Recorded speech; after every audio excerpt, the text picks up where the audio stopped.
All right. Hello, everyone. Welcome. Thanks for joining us today. Really appreciate your time on this Tuesday. I'm Kate O'Rourke. I'm the Deputy Executive Director at FishWise, and I'll be your host today to share about our progress and plans for Solutions with Cooperation, Our Shrimp, Our Land, Our Water, which marks the initial steps of the Krishna-Godavari Delta Place-Based Initiative in Andhra Pradesh, India.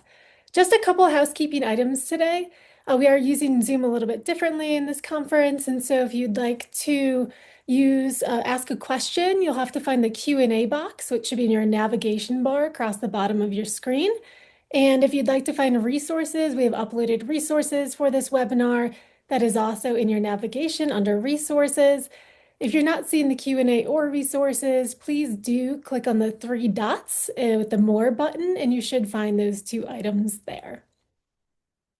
All right, well, thank you. We'll move ahead now that we've moved on. So for those of you who might not be familiar with FishWise, we're a nonprofit sustainable seafood consultancy, and our mission is to sustain ocean ecosystems and the people who depend on them by transforming seafood supply chains.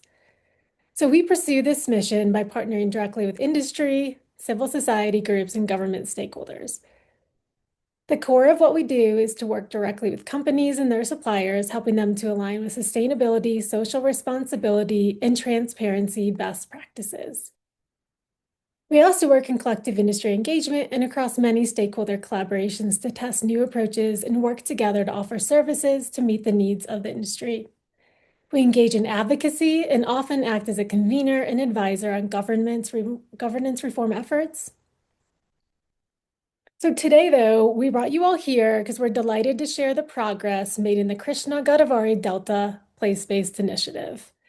This progress would not have been achievable without the support of our partners, Monterey Bay Aquarium, Essmart Global, the Agriculture and Social Development Society, or ASDS, the Department of Sociology and Social Work, and Acharya Nagarjuna University, and Maratech.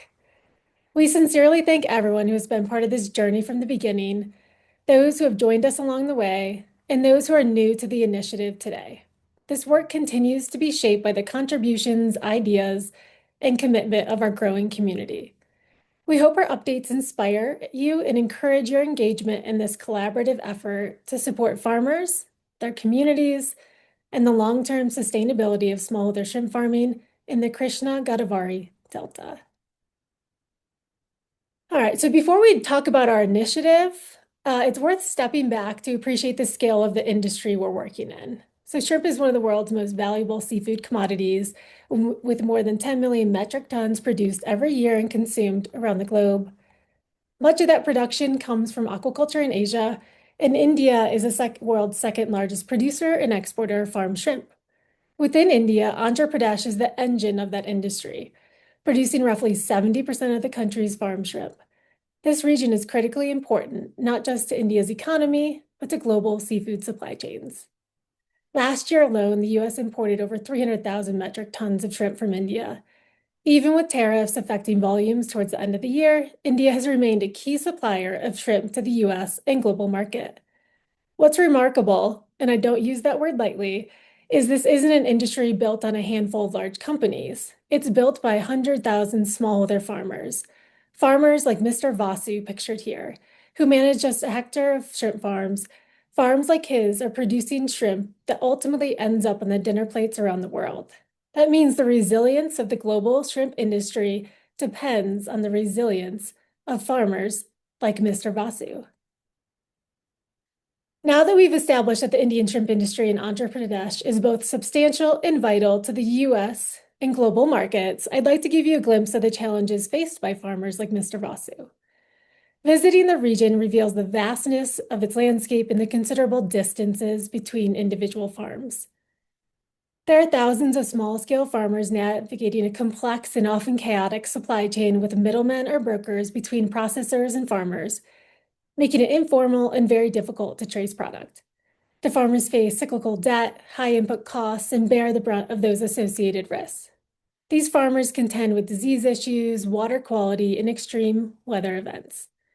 Although certifications exist, they only cover a small percentage of farms and often fail to effectively address the specific challenges or needs of small-scale farmers.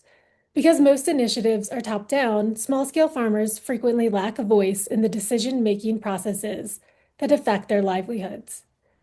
From a market perspective, validating on-farm practices proves difficult. There's disruption in production, variability in size and quality, and tracing product is a challenge, which can make any type of assurance effort on-farm very difficult.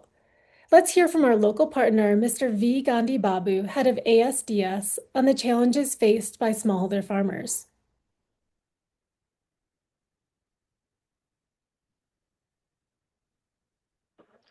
మనం గత సంవత్సరం కాలం నుండి చిన్న స్థాయి రొయ్యల రైతులతో క్రింది స్థాయి నుండి పనిచేస్తూ అలాగే గ్రామ మండల మరియు జిల్లా స్థాయిల్లో మీటింగులు, గ్రామ మండలంలో మరియు జిల్లా స్థాయిలో వర్క్షాపులు వంటి కార్యక్రమాలు చేశాం.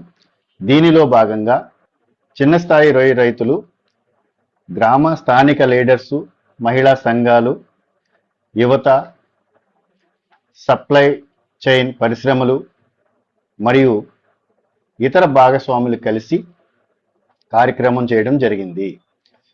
చిన్న స్థాయి రైతులు ప్రస్తుతం ఏ విధంగా ఉంది అంటే, రొయ్య రైతులు ఆర్థికంగా చాలా చితికిపోయి కుటుంబాల పరిస్థితి మెరుగుపడుటలేదు.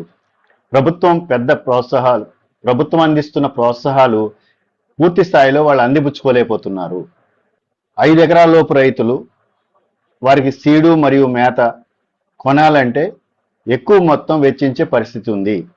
మనం గమనించింది ఏంటంటే ఈ పరిణామంలో చిన్న స్థాయి రైతుల మధ్య ఐక్యత లేకపోవటం, నాణ్యమైన సీడు మరియు ఫీడు అందుబాటులో లేకపోవటం, మోసపూరిత కంపెనీలతో హయాంలో పడిపోవటం, పంటకు అనుకూలమైన నాణ్యమైన నీరు లేకపోవటం, నీటి నాణ్యత మరియు మౌలిక సదుపాయాలకు సంబంధించి వ్యాధుల నివారణను మెరుగుపరచటం, డ్రైనేజ్ వ్యవస్థ సరిగా లేకపోవటం, అంటే మురుగునీరు వేస్ట్ వాటర్ పోయే పరిస్థితి లేకపోవటం, పూర్తి స్థాయిలో టెక్నాలజీని అందుబాటులో లేకపోవటం, ప్రభుత్వ పథకాలు నిబంధనలు సరిగా అర్థం చేసుకోకపోవడం మరియు వాటిని సమర్థవంతంగా వినియోగించుకోలేకపోవటం, పంటకు సరైన గిట్టుబాటు ధర లభించకపోవటం, సరైన నిల్వ వ్యవస్థ లేకపోవటం, సన్నకారు చిన్న రైతులు సరైన సమయంలో బ్యాంకు రుణాలు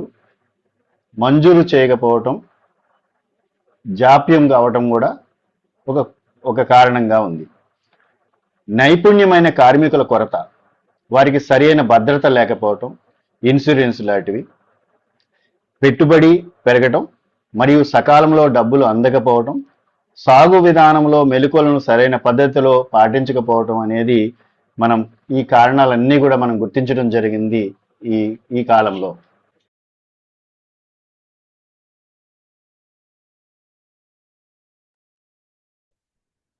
Thank you, ASDS, for providing an on-the-ground perspective for us today. Based on these challenges and a need for a bottom-up approach that starts with farmers, their families, and communities, we applied a systems approach from the ground up over the last 18 months. Complex problems are system outcomes, not individual failures.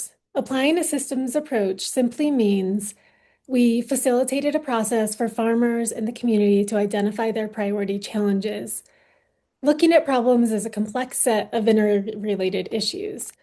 Disease isn't just a farm issue, it's a coordination issue, a water issue, an information flow issue.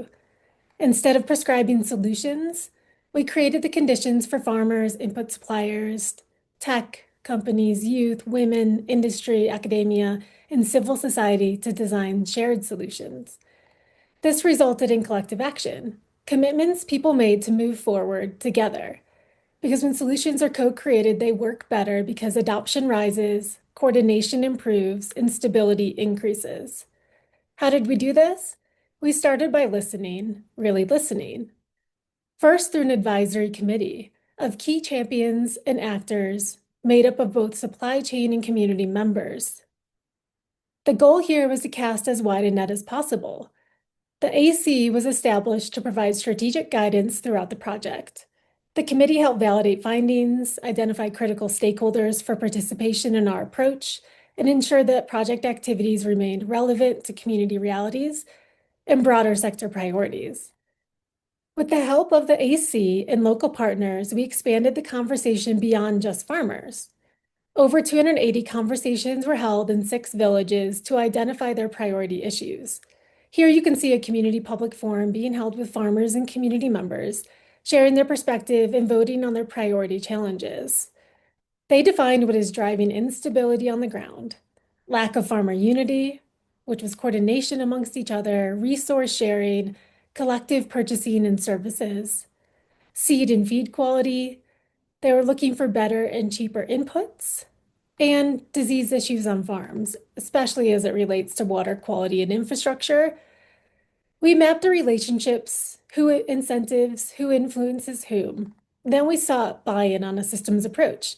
If you want to move away from farm to farm progress and into collective action, you need to move the system forward together. With the priority challenges identified from the ground up, we moved into creating shared solutions. We brought the whole system into a room for 2.5 days. 60 participants carefully selected for the role each plays in the ecosystems and the challenges identified. We shared our past, which led to the current realities on the ground for smallholder farmers. We dreamed about the future and shared our dreams with each other. My favorite moment from that future vision was the farmer, village leader, and disease pathologist holding hands to show unity. I'd be lying if I said it was all harmony. It wasn't. We argued politely and agreed to disagree. It was like a plate of biryani. Every plate is delicious, but every plate is different. And how do you decide on the core ingredients? But in the end, we landed on 9 shared solutions, 9 ingredients that everyone agreed mattered and required shared responsibility. With shared solutions defined, that led to the number on the right-hand side of the slide: 117 commitments. Actions someone volunteered to take to move forward toward the shared future we all agreed was possible and necessary. This is the basis of systems change. The 117 commitments are what form the Community Action Plan, the 5-year plan we intend to begin implementing this month. Underpinning all of this work was active community mobilization. Participation wasn't a one-time activity, it was embedded throughout the process. Our local partner, ASDS, consistently shared findings back with farmers and communities after every major data collection and decision point. This consistent and repeated sharing and asking for feedback process results in building trust, transparency, and local ownership, while ensuring communities understood how their input shaped decisions. The Community Action Plan was then validated by stakeholders, creating shared accountability and commitment before implementation. This continuous feedback loop is a core element of participatory action research and a key driver of systems change, moving beyond consultation to collective action. Prashant is here today with us. Hi, Prashant.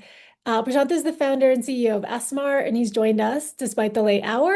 And he is a local implementing partner for our project. So thanks for joining us today. You were part of this process throughout, but I'm curious for you to share more about sort of the community members. For a lot of them, it was the first time attending a co-design workshop where sort of so many different people came together and we had to come to agreement. So I'm curious if you could share a little bit more from your perspective as a facilitator of that process, kind of how did it work and how was this new approach? Yeah. Thanks a lot, Kate. Thanks a lot for having me here. I'd like to start by telling a little bit about Essmart's mission and how we believe that technology should be designed along with the people that they are targeted. They're meant to solve problems for, and which is why we were excited to work alongside FishWise in this project, because this was the first time we saw that uh, a project is willing to listen to the problems of farmers first. When we heard about the format of the co-design event, I wouldn't lie, but we did enter it with a sense of adventure because we've never seen any other event being designed holding so many different diverse people in the same room for such a long time. Of course, we've had events where you have people for maybe 30 minutes or an hour, and you have a certain kind of seating hierarchy with the more important people given some priority, and so on. But this was the first time that we actually saw that it was going to be a much longer event. So it was exciting and scary for us at the same time. Over the event, what we saw was it was really amazing to see how government, university, banks, processors, smallholders, women farmers, technicians could all hold a conversation for so long over so many topics. For the first time, I think they were also excited that they were just not asked to complain about their problems, but to envision a future and come up with solutions based on this future. So this was something that they were perhaps doing for the first time. I think it started snowballing and the participation really got more and more engaging as time went, and it kind of peaked at the point where we were trying to find common ground between the various stakeholders. That was perhaps the most wild part of the 2 days that we spent with the diverse community members to be able to find not consensus, but for people to all agree upon solutions that they could work upon. Overall, I was really fortunate to be a part of something like this. We were completely amazed with the level of participation from the various people in the room. And I think they themselves were also excited to see where this project is going to go, having been a part of creating a vision for themselves and a plan for themselves.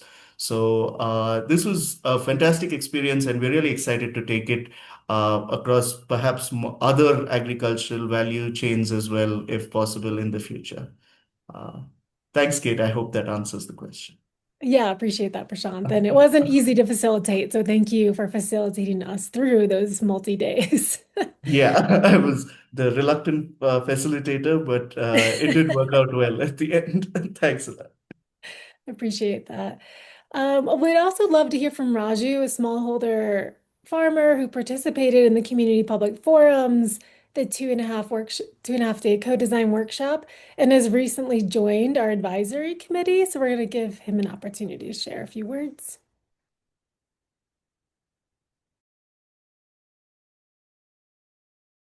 Farmer from Andhra Pradesh, India. ఈ కేవలం problems గురించే కాకుండా solutions మీద మనం ఇక్కడ work out చేయడం in a different format. ఈ వర్క్షాప్లో ముగ్గురిని అంటే ఆల్ స్టేక్ హోల్డర్స్ని ఒకవైపు తీసుకొచ్చి ఒక ప్రాబ్లం తీసుకుని ఒక స్టేక్ హోల్డర్ వైజ్గా ఆ ప్రాబ్లంకి సొల్యూషన్ ఏంటి అనేది ఒకసారి ఆల్ స్టేక్ హోల్డర్స్ని కంబైన్డ్గా కూర్చోబెట్టి ఈ ప్రాబ్లమ్స్కి వాట్ ఈస్ ద సొల్యూషన్ అని చెప్పేసి సుదీర్ఘంగా వర్కౌట్ చేయడం జరిగింది. ఈ ప్రాబ్లమ్స్ లో చాలా ఇన్స్టెంట్ రిజల్ట్స్ అంటే వే ఫార్వర్డ్ ఏ రకంగా మనం ముందుకు వెళ్ళాలి, యాక్షన్ ప్లాన్ ఏంటనేది మేము సిద్ధం చేయడం జరిగింది. డెఫినెట్ గా ఫ్రూట్ఫుల్ రిజల్ట్స్ లో అతి త్వరలోనే ఈ ప్రాబ్లమ్స్ అన్నిటికీ సొల్యూషన్ దొరుకుతున్న నమ్మకాన్ని ఇక్కడ ఉన్నటువంటి ఆల్ స్టేక్ హోల్డర్స్ వ్యక్తం చేశారు. ఇది ఖచ్చితంగా ఇటువంటి వర్క్షాప్ ఒక నిజంగా ఐ ఓపెనింగ్, మైండ్ బ్లోన్ అని చెప్పాలి. ఎందుకంటే మీరు ఇక్కడ చూసారు, ఇక్కడ వచ్చినటువంటి రైతులు చాలా హర్షాన్ని వ్యక్తం చేశారు. గతంలో ఎప్పుడు కూడా ఇటువంటి వర్క్షాప్ అనేది జరగలేదు. చాలా మీటింగ్స్ జరుగుతాయి, చాలా మంది స్టేక్ హోల్డర్స్ అటెండ్ అవుతారు, వస్తారు, వెళ్ళిపోతారు. కానీ ఈ టైప్ ఆఫ్ వర్క్షాప్ ఎప్పుడు కూడా మేము చూడలేదు. అలాగే వచ్చిన గవర్నమెంట్ అఫీషియల్స్ కూడా కోఆపరేటివ్ గా రైతులకి కావాల్సినటువంటి సర్టిఫికేషన్ విషయంలో మేము ఎలా హెల్ప్ చేస్తాం, ఎఫ్ఎఫ్పి ఫార్మేషన్స్ లో మా హెల్ప్ తీసుకోండి అని వాళ్ళు చెప్పడం జరిగింది. ఐఓటి స్టార్ట్అప్స్ టెక్నాలజీని ఉపయోగించుకుని రైతుల్ని ఈ ప్రాబ్లమ్స్ ని ఎలా రెక్టిఫై చేయొచ్చని చెప్పడం జరిగింది. టెక్నికల్ పర్సన్స్ వచ్చారు, వాళ్ళు ఏ రకమైన ఇన్పుట్స్ మనం ఇస్తే బెటర్ ఈల్డ్స్ అనేది తీసుకోవడం జరుగుతుందని చెప్పేసి వాళ్ళు చెప్పడం జరిగింది. ఆ రకంగా ఎన్జిఓస్ కానీ ఫార్మర్స్ అనేది సైంటిస్ట్, సో వాళ్ళు ఫీల్డ్ లెవెల్లో చేసినటువంటి ప్రాబ్లమ్స్ ని ఈ వర్క్షాప్ లో క్లియర్ గా అందరు స్టేక్ హోల్డర్స్ కి చెప్పడం వల్ల ఇవాళ మోర్ సొల్యూషన్స్ అనేది బయటకు వచ్చింది.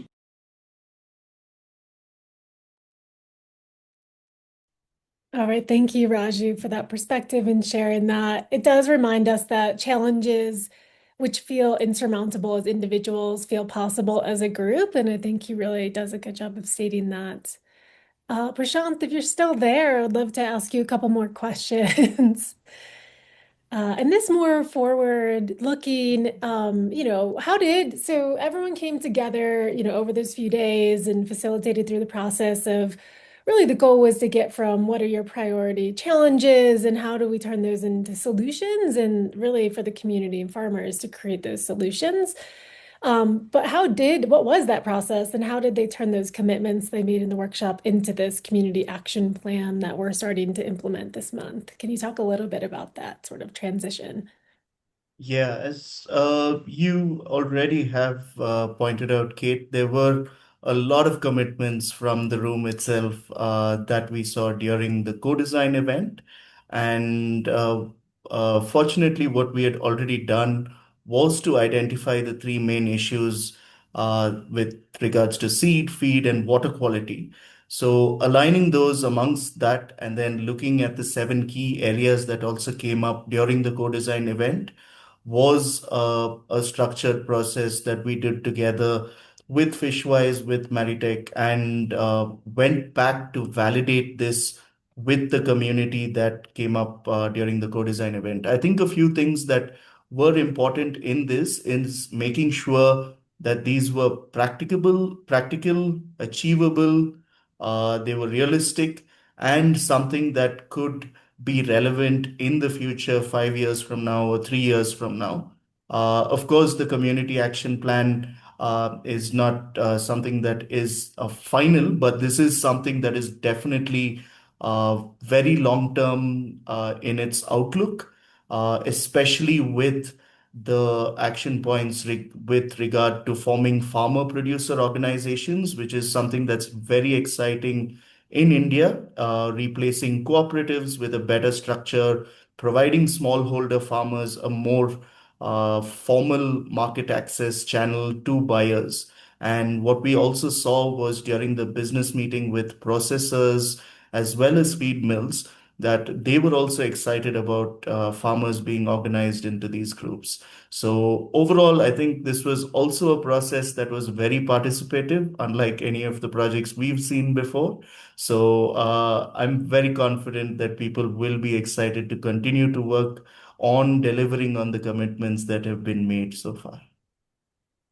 Thank you for that. I also, if you don't mind, last week there was a meeting similar to this, but in person in India, gathering our Mhm. stakeholders and particularly our advisory committee, which was a really critical governance structure. And they did take a leap on this approach. It was new for them to bring together this group. So I didn't know if you had anything from that particular meeting last week or being a part of the advisory committee and that governance structure that you wanted to share.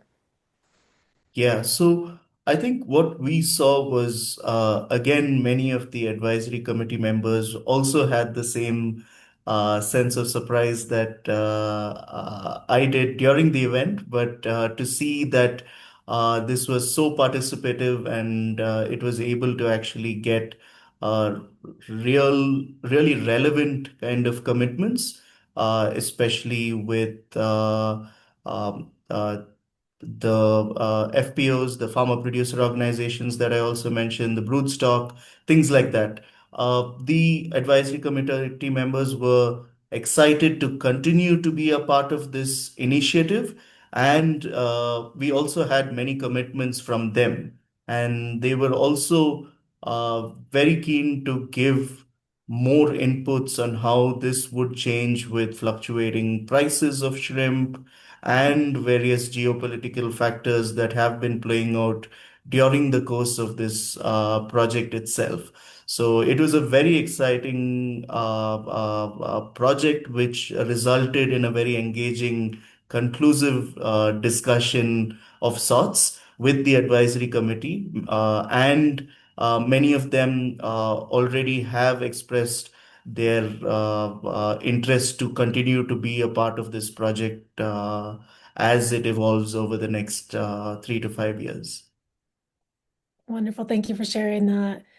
And our premise was really simple in that we really, our theory of change is that we first need to solve for the very sort of specific problems that farmers are having in their communities. And once we can solve for those, we can kind of solve for the broader problems that are also affecting them. So really that, it's a simple premise that we've sort of spent the time working on over the last 18 months. But I think it's, the mobilization and the interest in carrying it along is what we were going for. And we're seeing that, the momentum there. Absolutely. Yeah, so in Andhra Pradesh, we're really seeing the farmers stepping forward, industry stepping into the conversation, and buyers having the chance to reinforce what's working. And I'm going to hand the mic off to Nina Rosen. She's project director at FishWise, and she'll share what's coming next and ways to get involved. So thank you, Nina.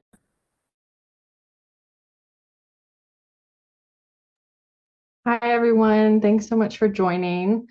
And we're excited to dive into more of the what comes next piece. Kate, along with our local partners, have really set us up with a strong foundation. And now moving forward, FishWise has secured another 2.5 years of funding to launch the next phase of this Krishna-Godavari Delta place-based initiative. Our first investment is in continuing to establish a governance structure through a local backbone organization and a steering committee. So the advisory committee was really essential for the co-design process and creating the CAP. And now we will be using a steering committee to really implement the CAP. When we begin, then we'll begin implementing the CAP once that governance structure is established. And for the CAP, we started with a really simple premise. Lasting environmental and social outcomes really depend on resilient farmers and communities.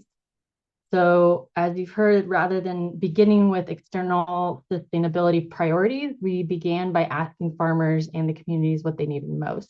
So this CAP reflects the solutions they designed, and we believe that addressing these priorities really creates the foundation for broader landscape change. In parallel, we'll be working on driving market engagement to the Krishna-Godavari Delta place-based initiative.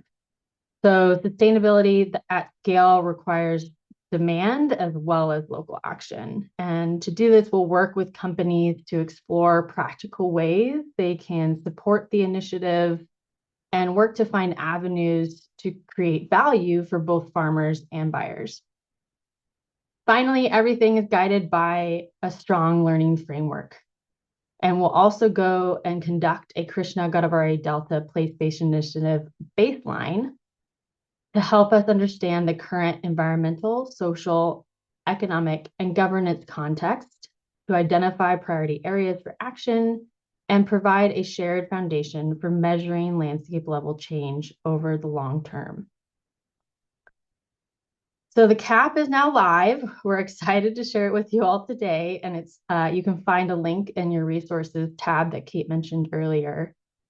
And although the CAP lives online as a PDF, I want to emphasize that in reality, the CAP is a work plan, and it will evolve and adapt as the CAP is being implemented. And so establishing that governance structure I mentioned previously is going to be essential for implementing and adapting and managing the CAP in full. We'll continue to build the local capacity and buy-in to maintain momentum and long-term sustainability.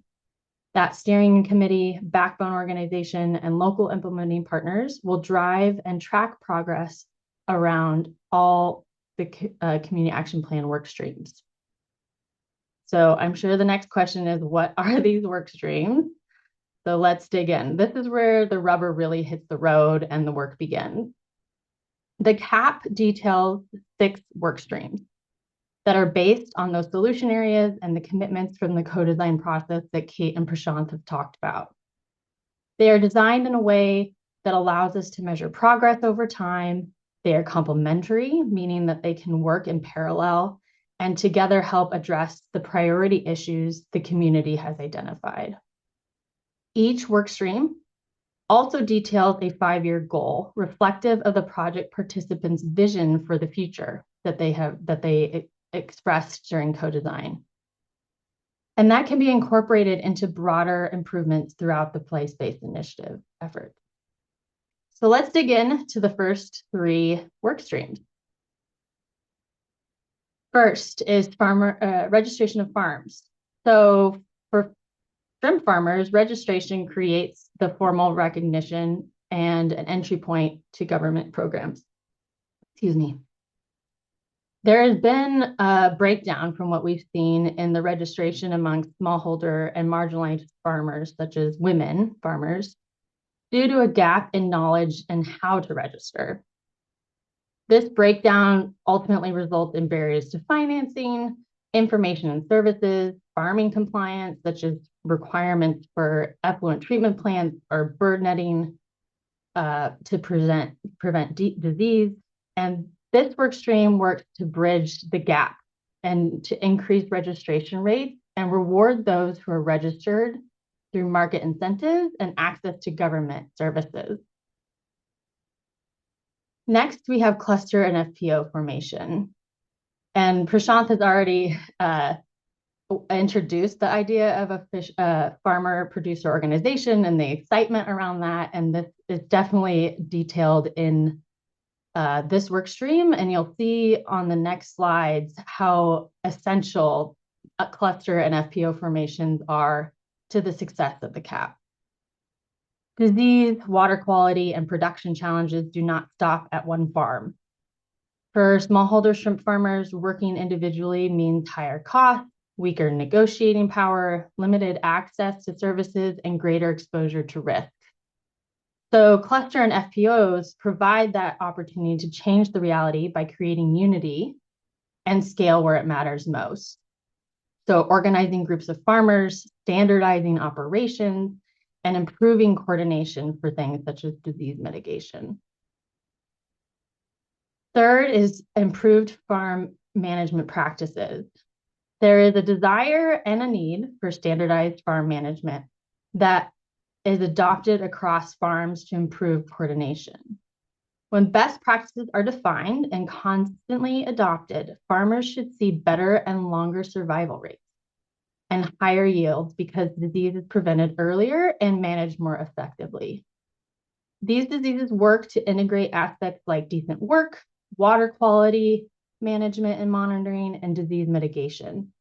And traceability even into these farm management practices will reflect holistic farm improvements that support stability of the production, ecosystem, and the farm workers.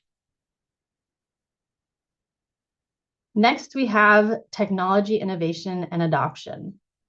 Technology can help smallholder farmers improve production efficiencies and manage risk, ultimately reducing costs while increasing productivity. Tools like auto feeders, water quality sensors, smart devices enable better feed use, real-time monitoring, and improved access to information for decision-making.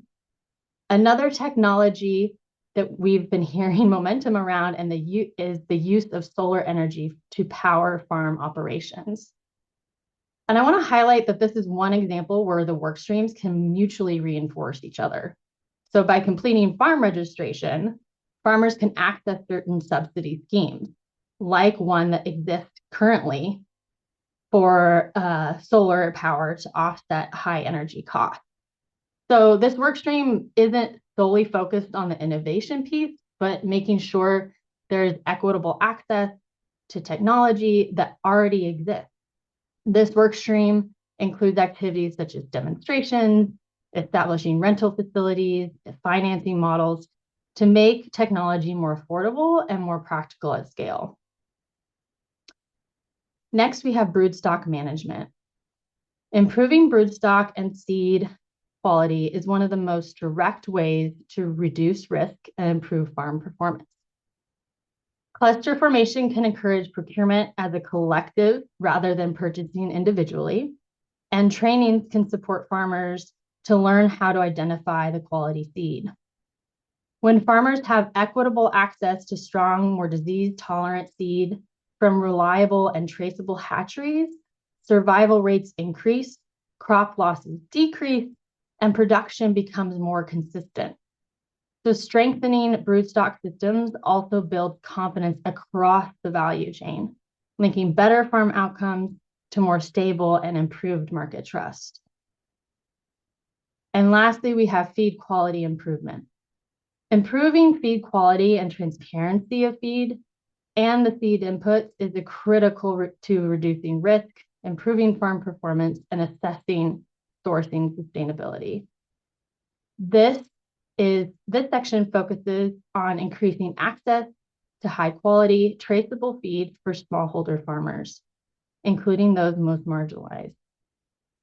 And we want to strengthen how inputs are selected, used, and monitored. So that was a whirlwind, and we definitely have our work cut out for us. So I'd like to pause and hear from you all about what work streams you are most excited about. Maybe reflect on what would have most impact for your work, or what aligns most with your company priorities. I'm excited to see the results.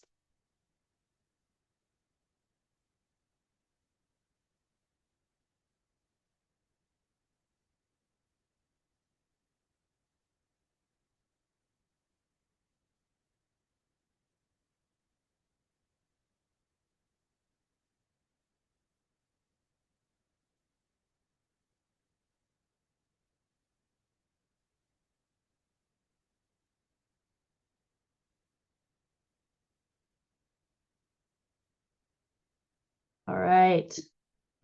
Let's see the results. We have a high number, also excitement around the cluster approach and farmer producer organization formation. So we're excited to dig into those slides next. Improved farm management is also a high priority. And technology innovation and adoption is also up there. So these are all areas where we will be prioritizing work. And so in the next few slides, we will be able to dig in a bit more on how FishWise with our local implementing partners plans to do this. Thank you all. So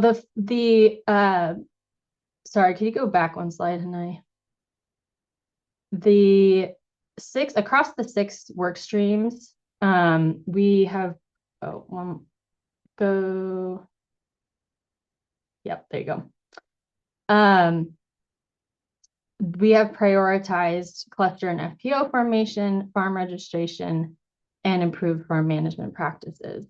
And again, that's not to say there's not work going on throughout the rest of the CAP. That's where we'll work closely with the local backbone organization and the steering committee to move efforts across the CAP. But we see these work streams as foundational to long-term success of the entire CAP and the establishing a strong place-based initiative.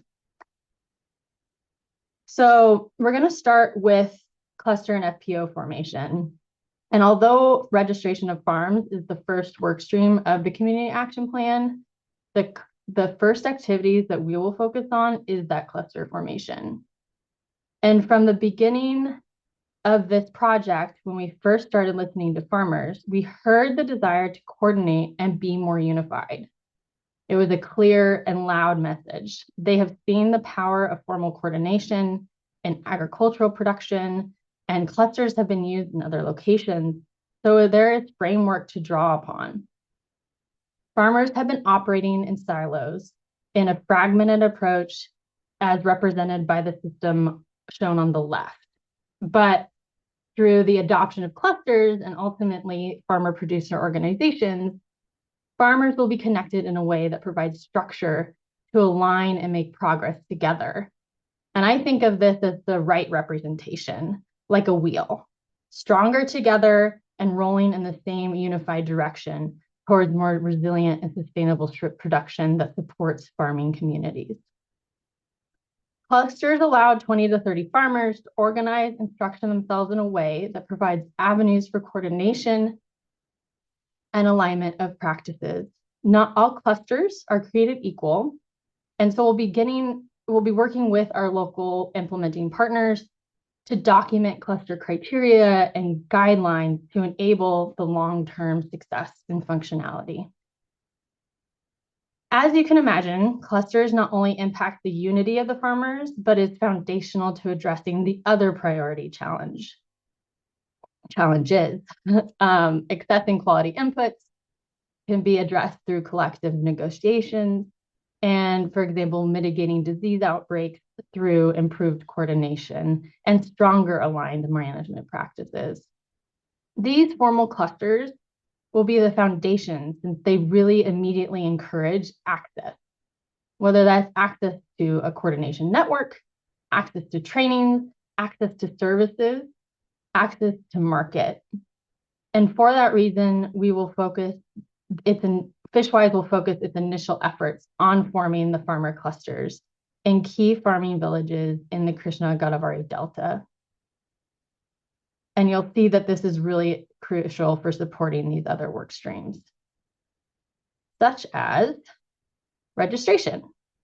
So it'll be through these clusters that education, outreach, and registration requirements will be conducted.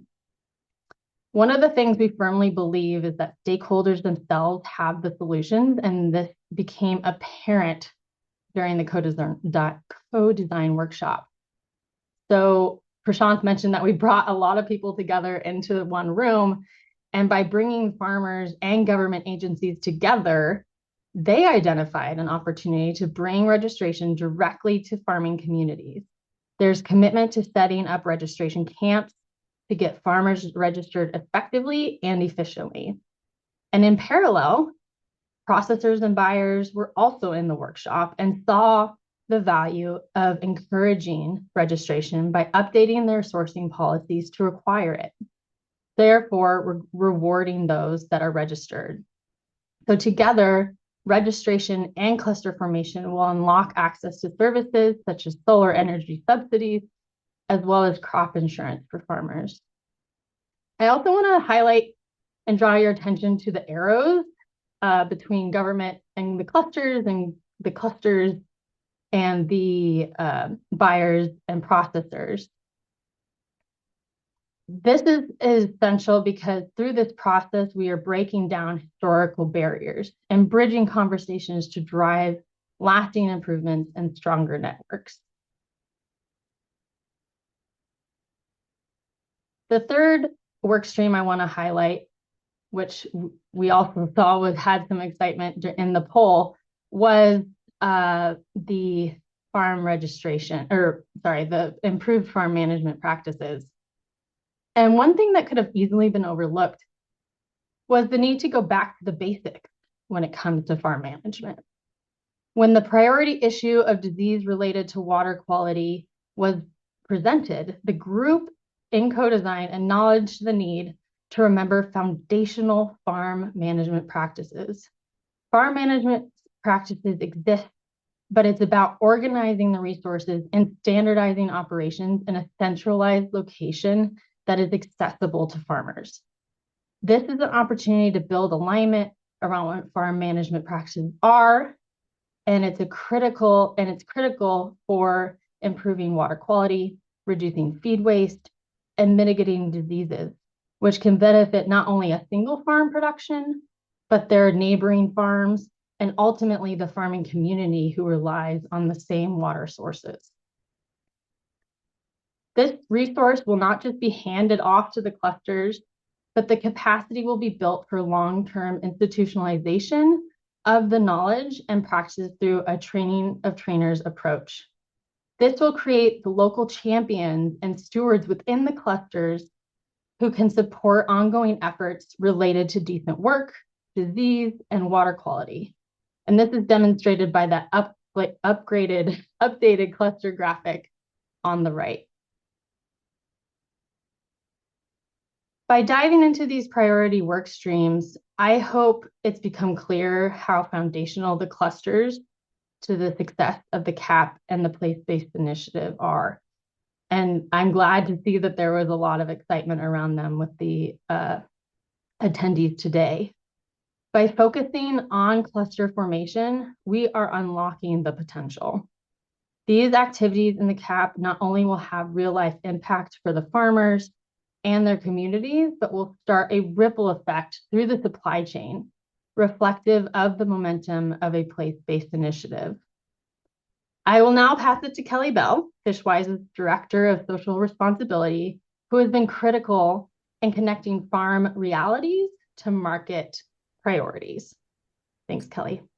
Yeah, thanks, Nina. Okay, and I just want to acknowledge there is a question in the Q&A, and I'm going to actually answer it as part of the next slide. So we'll get into that. As Nina described, this plan will have real impacts for the small-scale farmers. Those benefits are going to extend out into the communities who depend on shrimp farming as their economic lifeblood. Small-scale farmers are committed to this because they see the potential for benefits. Increased access to services, collective power and negotiations for their input costs, ability to coordinate across shared water sources to mitigate disease, and more consistent farm practices across all farms in order to lift up the whole sector. Ultimately, they see this as resulting in less cost, more consistent income, less risk and worry, which we all want, of course, more support for them and their business, and individual and community level resilience. And I just want to emphasize for those wondering why, if the whole community was engaged, there weren't more priorities focused on broader community. And I just want to say again that that's because in these very rich small scale farmer communities, that is the economic driver. And so they see that improving livelihoods is really going to result for them in improved lives and thriving communities. You can see in this that supply chain actors have a really important part to play in order for the whole system to become more sustainable. Sourcing from healthier, more sustainable, and stable production communities can translate into operational, reputational, and financial benefits for the whole industry, particularly for buyers. And you can see on the right there, I've emphasized some of those benefits, things like more transparency, reduced risk for the business and the whole supply chain, and greater confidence in the source. So as we go into this next phase and consider how this plan can evolve over time to have more place-based level impact, we see an immediate opportunity for a very symbiotic and beneficial relationship between both ends of the supply chain that will show up in this project. And this is where I get to answering the question in the chat, which was really, is this product going to be part of some kind of scheme or attached to something that will meet market requirements? So through the CAPS farm level training, we hope to educate farmers about where their product goes because they are hungry for that, and as well as the expectations of the marketplace so that they understand more what the market needs in order to accept their product, with clear avenues for farmers to graduate from the addressing the issues in front of them to something like an improver program or a certification. What we've learned through this process is that there's some real immediate needs that the farmers need to address and the community needs to address.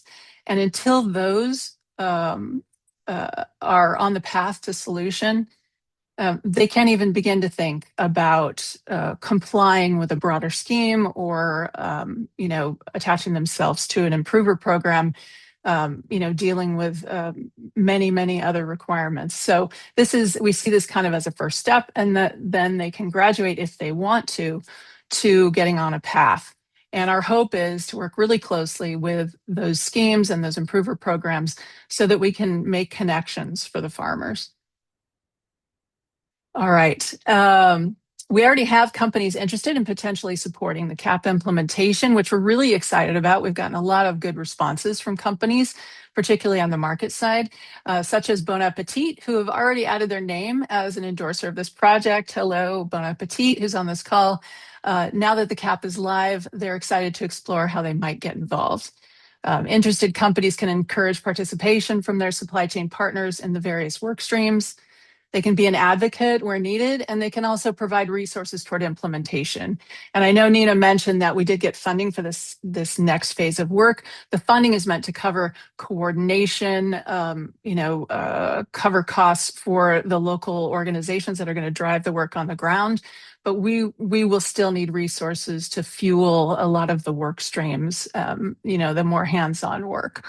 We don't know what this could look like yet, but there's already some really creative ideas being floated, such as somebody threw out, why don't we set up Adopt a Cluster, which would be a really inexpensive way for companies to provide support to individual clusters and really get this work off the ground more quickly. I know we also have a lot of NGOs and collaboratives represented on this call. If you are working on the same issues within Andhra Pradesh, please reach out to us so that we can align and share resources and contacts. And I know we've been in touch with a lot of you already and already have plans to do some work together. So now let's hear from one of our local partners who's already been mentioned, Santana Krishnan, who is not just a longtime shrimp farmer, but is also a leader in the Indian shrimp industry. If you are in the Indian shrimp industry, you know Santana. In this next video, he will emphasize the importance of participation from across the supply chain and alignment, support, and endorsement from the buying community. So let's hear from Santana. Community-driven programs, smaller farmers empowerment programs, or programs like CAP. Active participation from the buyer is very important, because unless they have to first recognize and believe in the program, first, number one. Then they can speak for the program to the end customers, and there could be endorsement for the particular process as well as for the product. We just not only are talking about good quality shrimp, but how the shrimp is being produced, and what are the stakeholders involved, what are the efforts that have been put inside, and how they can take it forward to their end customers.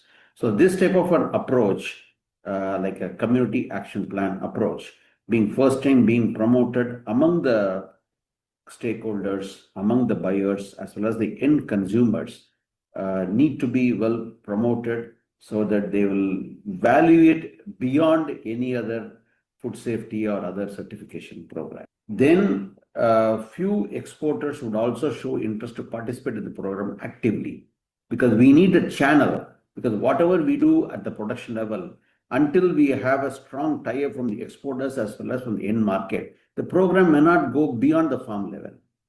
It has to climb above the bunds. So we have to have these two strong players. So what motivates for the exporter is that you need to have a proper, good buyer to a good tie-up. Then things will flow by itself, and there will be a focus on the project. All right, thank you, Santana. So what can you do right now? If any of this interests you and aligns with your own organization or company goals, in the resources icon on the navigation bar on the bottom, you'll find a link to the community action plan. This has been a real labor of love, as you can tell, for everyone, so please dive in and read it. There's a lot of really good stuff there, and it will be an eye-opener too for those of you who don't have those strong connections on the ground. Following this webinar, we will email you a link to a survey that will help us understand what interests you and help us shape what involvement looks like for this next phase. Please fill it out. It shouldn't take more than 10 minutes. If Indian shrimp is a priority for you and you're interested in being a part of this next phase, let us know. We would love to have an exploratory conversation with you about how we might be able to collaborate. I also wanted to highlight Aquascape. I mentioned it in one of my answers to Q&A. Aquascape, you can see a screenshot of it on the left there. This is a publicly available crowdsourced platform that we created to fill what we found to be a massive gap in knowledge and awareness about who else is working in these communities and on some of these issues. Aquascape is a centralized repository of organizations and initiatives focused in Andhra Pradesh that are working to advance the sustainability and social responsibility of shrimp farming communities in India. So feel free to use it, share it, add to it. You can find the link also in the resources section. Currently, we have 114 organizations and 48 initiatives listed, and we need your support to make sure it's as comprehensive as possible. So if you know an organization or initiative that's missing, please let us know. And lastly, as we head into July, you'll be getting an emailed invitation to join the LinkedIn group for this project, along with a link to our project landing page. that is currently in development. Thank you so much. I'm going to throw it back to Kate now. Thank you, Nina and Kelly. It's really exciting what's next. We are in a celebration mode of we are moving from planning to implementation, and we are growing our community. So we do welcome you to join us and to align. We have about 4 minutes left in the call, so we will stay till the top of the hour to answer any questions. But thank you again for joining us today, and we hope to stay in touch.